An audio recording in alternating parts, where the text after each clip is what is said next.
Well, greetings. Here we are on a Wednesday evening. Oh, Quish, I fell over.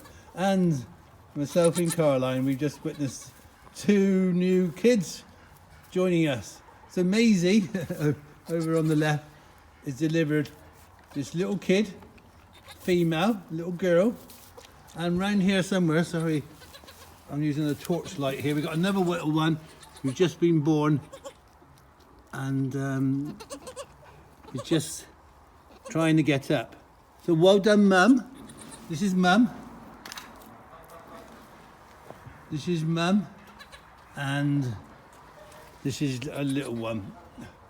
So this is Mayo. Mayo's due next. She's taking an interest in these. So what I have to do, I have to separate her because I don't want her to imprint on this little kid.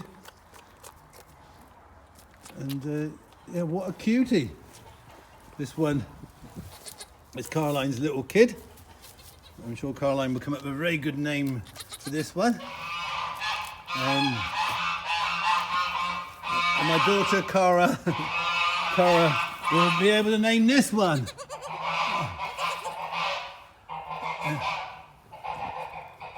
It's never a dull moment at the farm. I've now got to go and do the rounds. I think I got cramp in my leg. Oh no! Ouch!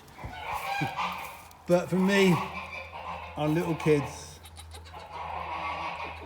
in Caroline, and Cara, and Mayo, and Millie, have a wonderful evening. Thanks for your messages and for your support.